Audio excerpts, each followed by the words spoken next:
ఆంధ్రప్రదేశ్ రాష్ట్ర బడ్జెట్ను రూపాయలు 3,22,359 కోట్లతో అభివృద్ధి ధ్యేయంగా భవిష్యత్ అవసరాలను దృష్టిలో పెట్టుకుని ఆర్థిక శాఖ కేటాయింపులు చేసింది అధ్యక్ష. ఆర్థిక మంత్రి పయ్యావుల కేశవ్ గారు అంకెల గారడి మాటల గారడి చేయకుండా ఎన్నో సవాళ్లను ఆర్థిక ఇబ్బందులు ఎదుర్కొన్న పరిస్థితుల్లో ది బెస్ట్ బడ్జెట్ను ప్రవేశపెట్టారు అధ్యక్ష. గత ఆర్థిక మంత్రి బుగ్గన రాజేంద్ర రెడ్డి గారు పెట్టకథలు చెప్పేవాడు తప్ప అసలు కథ చెప్పే పరిస్థితి ఉండేది కాదు. వాస్తవాన్ని వక్రీకరించి మాట్లాడిన పరిస్థితులు ఈ సభలో మనం చూసాం అధ్యక్ష. అలాగే మనందరికీ సునామీ గురించి తెలుసు అధ్యక్ష. కేవలం 90 నిమిషాల నుంచి 3 గంటలు మాత్రమే అది ప్రభావం చూపిస్తుంది అధ్యక్ష. అలాగే పెను తుఫాను కూడా తీరం దాటే ముందు కొన్ని గంటల నుంచి కొన్ని గంటల తర్వాత మాత్రమే ప్రభావం చూపించగలదు అధ్యక్ష. అవి సృష్టించే విధ్వంసం మనం ఎన్నడూ ఊహించిన విధంగానే ఉంటాయి. అలాంటి ప్రళయాలు కూడా కేవలం ఒక ప్రాంతాన్ని మాత్రమే కొంతవరకు నష్టం చేకూర్చి వెళ్ళిపోతాయి. 2001లో గుజరాత్ కచ్ ప్రాంతంలో వచ్చిన భూకంపం కానీ, 2004లో వచ్చిన సునామీ కానీ, 2014లో వచ్చిన హుద్దూద్ తుఫాన్ కానీ వాటి ప్రభావం వల్ల అందరి జీవితాలు తారుమారయ్యో మనం చూసాం. అది ప్రాణ నష్టం కానీ, ఆస్తి నష్టం కానీ ఏదేమైనా ముఖ్యంగా అటువంటి సందర్భాల్లో ఆ ప్రాంత ప్రజల భవిష్యత్తే ప్రశ్నార్థకంగా మారే పరిస్థితి అధ్యక్ష. వాటిని మించిన విధ్వంసం యావత్ రాష్ట్రం మీద 5 సంవత్సరాల పాటు జరిగితే ఎలా ఉంటుందో మన రాష్ట్ర పరిస్థితి కొన్ని నెలల క్రితం అలాగే ఉన్న పరిస్థితి అధ్యక్ష. అన్ని వ్యవస్థల్లోనూ విధ్వంసం, అన్ని వర్గాల ప్రజలు బాధలను అనుభవించడం, అందరి భవిష్యత్తు అంధకారం, చివరికి భాషను కూడా వదలలేదు అధ్యక్ష. అది ప్రజలకు అర్థమైంది కాబట్టి నభూతన భవిష్యత్తు రీతిలో చంద్రబాబు గారికి ఎన్డీఏ కూటమికి 124 సీట్లతో పట్టం కట్టారు అధ్యక్ష. విపత్తులను అవకాశాలుగా మార్చుకుని పనిచేసే నాయకుడు గౌరవ ముఖ్యమంత్రి గారు తిరిగి రాష్ట్ర ఆర్థిక వ్యవస్థను గాడిలో పెట్టడానికి ఆయన చేస్తున్న నిరంతర శ్రమను ప్రతి ఆంధ్రుడు అభినందించే పరిస్థితి అధ్యక్ష. రాష్ట్ర బడ్జెట్లో మొట్టమొదటిసారిగా తెలుగు భాష ఉద్ధరణ కోసం 10 కోట్లు కేటాయించడం శుభపరిణామం అధ్యక్ష. నికోలే డి కొంటే అనే ఇటాలీ యాత్రికుడు తెలుగును ఇటాలియన్ ఆఫ్ ది ఈస్ట్గా వివరించిన పరిస్థితి.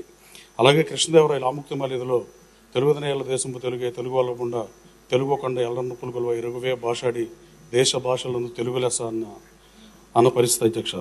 అలా తెలుగును అభివర్ణిస్తే శంకరాబాడి సుందరాచార్య గారు రాసిన రాష్ట్ర గీతం మా తెలుగు తల్లికి మల్లెపోదండ, అలాగే పొట్టి శ్రీరాములు గారు భాషా ప్రయుక్త రాష్ట్రం కోసం ప్రాణాలు అర్పించి, అలాగే ఎన్టీ రామారావు గారు ఊరువాడ పార్టీ పెట్టి తిరిగినప్పుడు తెలుగు భాష మీద తెలుగుదేశం పార్టీ పేరు పెట్టి అధికారంలోకి వచ్చింది కాదని నిజం అధ్యక్ష. మదరైసీలను పిలిచిన మనల్ని తెలుగులకు గుర్తింపు తెచ్చిన మహానుభావుడు ఎన్టీఆర్ గారు తెలుగు విశ్వవిద్యాలయం పెట్టారు. అట్లాగే బ్రిటిష్ అయిన సిపి బ్రౌన్ గారు తెలుగులో నిఘంటూ రాసిన పరిస్థితి అధ్యక్ష.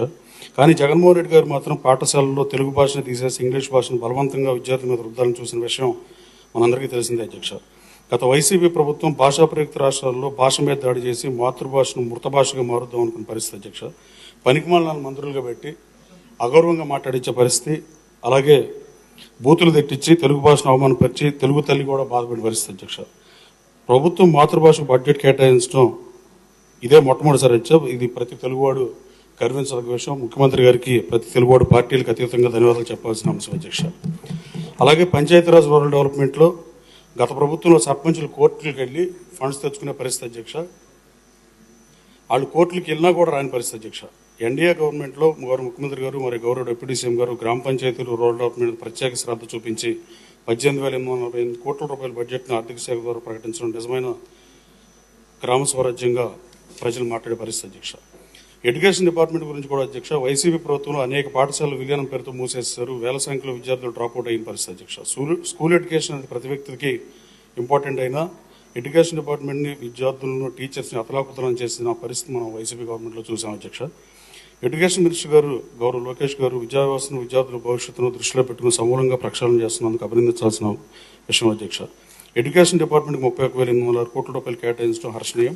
అలాగే బీసీ వెల్ఫేర్ తెలుగుదేశం పార్టీకి బీసీలు వెన్నుముగ్గా ఉంటారని, అలాగే బీసీ వెల్ఫేర్ డిపార్ట్మెంట్ ఎన్డీఏ ప్రభుత్వం ప్రస్తుత బడ్జెట్లో కేటాయించిన బడ్జెట్ను చూస్తే అది అర్థమయ్యే పరిస్థితి అధ్యక్ష. 47,456 కోట్ల రూపాయలు ప్రస్తుత బడ్జెట్లో బీసీ వెల్ఫేర్ కేటాయించడం హర్షదాయకం. అలాగే చేతి వృత్తిదారులకు కూడా 1,000 కోట్ల రూపాయలు కేటాయించడం గొప్ప విషయం అధ్యక్ష. స్వాతంత్రం వచ్చిన తర్వాత అత్యంత తక్కువ అభివృద్ధి చేసిన ప్రభుత్వం ఏదైనా ఉంటే అది గత వైసీపీ ప్రభుత్వమే అధ్యక్ష. ఏ ప్రజాప్రభుత్వం అయినా కొత్తగా రోడ్లు వేస్తుందని చూసాం విన్నాం, కానీ ప్రస్తుత ప్రభుత్వానికి గుంటలు పూడ్చే కార్యక్రమం అప్పచెప్పిన దిక్కుమాలిన పరిస్థితుల్లో రోడ్లను గత ప్రభుత్వం గాలికి వదిలేసిన పరిస్థితి అధ్యక్ష. ఆ రోడ్లకు మరమ్మతు కల్పించి నిధులు కేటాయించి మరమ్మతులు చేసిన ప్రజలు ప్రస్తుతం హర్షించే పరిస్థితి అధ్యక్ష. గత ప్రభుత్వంలో ఊరు వాడ ఆస్తుల రేట్లు పడిపోయిన పరిస్థితి అధ్యక్ష.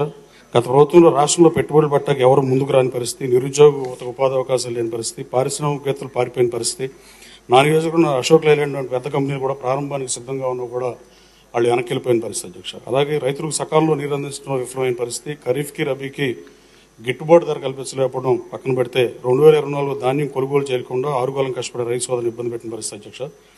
గతంలో కొనుగోలు చేసిన ధాన్యం డబ్బులు కూడా రైతులకు చెల్లించాలి. మన ఎన్డీఏ ప్రభుత్వం 2 రోజుల క్రితం వైసీపీ ప్రభుత్వం ధాన్యం కొనుగోలు బకాయిలు 1640 కోట్ల రూపాయలు కూడా చెల్లించిన పరిస్థితి అధ్యక్ష. డీసీసీబీలు కూడా చాలా డీసీసీబీలు గత ప్రభుత్వంలో నష్టాల్లోకి వెళ్ళిన పరిస్థితి అధ్యక్ష. వైసీపీ ప్రభుత్వం రిటైర్మెంట్ అయ్యే ఉద్యోగులకు పెన్షన్లు ఇవ్వలేక, వాళ్ళు డబ్బులు సెటిల్ చేయలేక ఉద్యోగుల విరమణ వయసును పెంచిన పరిస్థితి అధ్యక్ష. ఎన్డీఏ ప్రభుత్వం రాగానే ప్రజల్లో పాజిటివ్ యాటిట్యూడ్ వచ్చింది వాస్తవం అధ్యక్ష. వాట్సాప్ కాల్ మాట్లాడే పరిస్థితి నుంచి మామూలు ఫోన్లు మాట్లాడే పరిస్థితికి ఈ రాష్ట్ర ప్రజలు వచ్చిన పరిస్థితి అధ్యక్ష. అలాగే అధ్యక్ష ఒక చిన్న సూచన అధ్యక్ష, ఏపీ స్టాంప్స్ అండ్ రిజిస్ట్రేషన్ డిపార్ట్మెంట్కి బ్రిటిష్ ఇండియా 1899 రిజిస్ట్రేషన్ యాక్ట్ బదులుగా నూతన ఏపీ రిజిస్ట్రేషన్ యాక్ట్ తీసుకొస్తే అధ్యక్ష రాష్ట్ర ఖజానాకు 1000 కోట్ల ఆదాయం వచ్చే అవకాశం ఉంది అధ్యక్ష. ఇది అసెంబ్లీలో బిల్ పాస్ అయ్యి పార్లమెంటు రాష్ట్రపతి ఆమోదం చేయొచ్చు అధ్యక్ష. మహారాష్ట్రలో కొన్ని రాష్ట్రాలు వారి సొంత స్టాంప్స్ అండ్ రిజిస్ట్రేషన్ యాక్ట్ని ఇంప్లిమెంట్ చేస్తున్నాయి అధ్యక్ష. ఈ రాష్ట్రాల యాక్ట్ని క్షుణ్ణంగా అధ్యయనం చేయాల్సిందిగా సంబంధిత మంత్రి గారిని కోరుతుంది అధ్యక్ష. ప్రతి రిజిస్ట్రేషన్ డాక్యుమెంట్కి 500 రూపాయలు సెస్ వేసి ప్రైడ్ ఆఫ్ ఆంధ్రప్రదేశ్ ఒంగోలు గిత్తలు, ఒంగోలు ఆవులు కనుమరుగే పరిస్థితి రాష్ట్రంలో ఉంది అధ్యక్ష. ఈ రాష్ట్రానికి గర్వకారణమైన పశు సంపద. ఆ 500 రూపాయలు చేస్తూ ఆ జాతి ఒంగోలు జాతి సంరక్షణకి ఉపయోగించవలసిన అవకాశం ఉంటే చూడవలసిందిగా కోరుతున్నాను అధ్యక్ష. జగన్మోహన్ రెడ్డి గారికి ప్రతిపక్ష హోదా రాదని ఎన్నికల ముందే చెప్పాను అధ్యక్ష. తల్లికి నచ్చని కొడుకు రాష్ట్రపతికి నచ్చే పరిస్థితి లేదనే ఉద్దేశంతో నేను ఎన్నికలకు 6 నెలల ముందే ప్రతిపక్ష హోదా అని చెప్పిన పరిస్థితి. అలాగే అధ్యక్ష జగన్మోహన్ రెడ్డి గారు ఈ సభకు రాకుండా ఇక్కడ ప్రతిపక్ష హోదా లేదని చెప్తూ రాజ్యసభలోనూ లోక్సభలోనూ వాళ్ళ సభ్యులు వెళ్ళే పరిస్థితి అధ్యక్ష. అక్కడ ప్రధాన ప్రతిపక్ష హోదా కానీ ప్రతిపక్ష హోదా కానీ ఉందా, అది రాష్ట్ర శాసనసభను అవమానిస్తుండగానే భావిస్తున్నారు అధ్యక్ష. 11 స్థానాలు ఇక్కడ ఇచ్చినా, 4 స్థానాలు లోక్సభలో ఇచ్చినా ఈ రాష్ట్ర ప్రజలే ఇచ్చారు. అక్కడొక నీతి ఇక్కడో నీతి పాటించడం అది కరెక్ట్ కాదు అధ్యక్ష. అలాగే మీడియాలో సమావేశాలు నిర్వహిస్తూ ప్రజా దర్బారు నిర్వహిస్తున్నాడు అధ్యక్ష జగన్మోహన్ రెడ్డి గారు. ఆ ప్రజా దర్బార్లో వచ్చే అప్లికేషన్స్ని, ఆ అర్జీలు కానీ గ్రీవియన్స్లు కానీ ప్రభుత్వానికి పంపిస్తాడా, గౌరవ ముఖ్యమంత్రి గారు పంపిస్తారా, సంబంధిత మంత్రులు పంపిస్తారా, లేదా తను సొంత డబ్బుతో ఏమన్నా ఆ గ్రీవియన్స్ అన్ని అడ్రస్ చేస్తాడో మాజీ ముఖ్యమంత్రి గారు చెప్పాల్సిన అవసరం ఉంది అధ్యక్ష. అలాగే 5 సంవత్సరాల సభానాయకుడిగా ఇదే శాసనసభని 19 నుంచి 24 వరకు నడిపి ఈ శాసనసభ రానంటం ప్రజాస్వామ్యాన్ని అపహాస్యం చేయడం అధ్యక్ష. ప్రజల్ని ఆంధ్రప్రదేశ్ శాసనసభని అవమానించడం ఆక్షేపణీయం అధ్యక్ష. స్వాతంత్రం వచ్చిన తర్వాత రాచరికం కాలంలో ఉన్న రాజులే మంత్రులుగా పనిచేసిన అధ్యక్ష. అది that is the beauty of democracy. దాన్ని ఆ రోజు కింగ్స్గా రూల్ చేసిన వాళ్ళు కూడా చలపల్లి రాజా గారు లాంటి ఆయన ఆరోగ్య శాఖ మంత్రి ఉమ్మడి మద్రాసు రాష్ట్రంలో కానీ ఇంకా చాలామంది రూలర్స్ అలా మంత్రులుగా రాజుగా ఉన్న ఆయనే మంత్రిగా పనిచేసిన పరిస్థితులు వాళ్ళు చేస్తే ఈయన 11 స్థానాల్లో వచ్చిన అడగటం దారుణం అధ్యక్ష. అట్లాగే జగన్ గారికి ఇచ్చిన హోదా అసెంబ్లీ 4వ నెంబర్ గేట్ నుంచి రమ్మంటే ఆయన 2వ నెంబర్ గేట్ కావాలి, అందుకే ప్రతిపక్ష హోదాలను అడుగుతాం. అవివేకం కాదా అధ్యక్ష.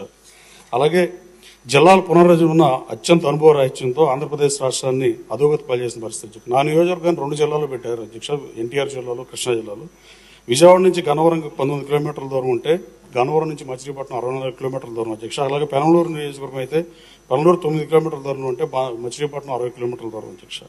అలాగే ప్రజలకు ప్రభుత్వ కార్యాలయ అవసరాల నిమిత్తం జిల్లా కేంద్రానికి, రెవెన్యూ డివిజన్ కేంద్రాలకి ఎక్కువ దూరం ఏర్పడిన పరిస్థితి. ఈ ప్రయాణాలు ఖర్చుతో కూడిన వ్యవహారం అధ్యక్ష ప్రజలకి. అలాగే గన్నవరం ఎయిర్పోర్ట్కి విజయవాడ టౌన్ 16 కిలోమీటర్ల దూరంలో ఉంటే పోలీస్ కమిషనరేట్ దగ్గర కానీ 60 కిలోమీటర్ల దూరం ఉన్న మచిలీపట్నం ఎస్పీ ఆఫీస్ దగ్గర కాదు అధ్యక్ష. దీన్ని సరిచేయాల్సిన బాధ్యత మన ప్రభుత్వం మీద ఉంది అధ్యక్ష. ఉద్యోగుల విభజన పూర్తి కాలేదు అధ్యక్ష. ఇంకా ఉమ్మడి జిల్లాల ప్రాతిపదికన బదిలీలు, పదోన్నతులు చేస్తున్న పరిస్థితి అధ్యక్ష. జిల్లాకు అవసరమైన అధికారులకు అన్ని శాఖలకు ముఖ్య కార్యాలయాలు లేని పరిస్థితి అధ్యక్ష.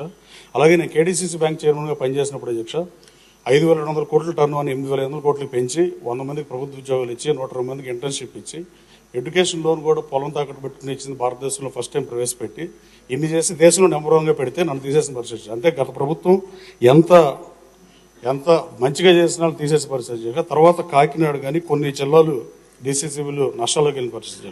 అలాగే నేను జీవో నెంబర్ 90 గత ప్రభుత్వంలో ఒకటి అడ్రస్ చేసి హెచ్ఆర్ పాలసీ రెడీ చేసి చేయించాను. పిఎస్సిఎస్లు రాష్ట్రంలో పిఎస్సిఎస్లో దాదాపు 425 ఒక 20% పైన కృష్ణా జిల్లాలో ఉన్నాయి అధ్యక్ష. ఆ పిఎస్సిఎస్లో సెక్రటరీలు స్వాతంత్రం వచ్చినప్పటి నుంచి స్వాతంత్రానికి పూర్వం ముందు కూడా ఏ ఊర్లో ఉద్యోగం చేస్తాడో సెక్రటరీ అదే ఊర్లో రిటైర్ అయ్యే పరిస్థితి అధ్యక్ష. వాళ్ళకి ట్రాన్స్ఫర్ లేవు అధ్యక్ష.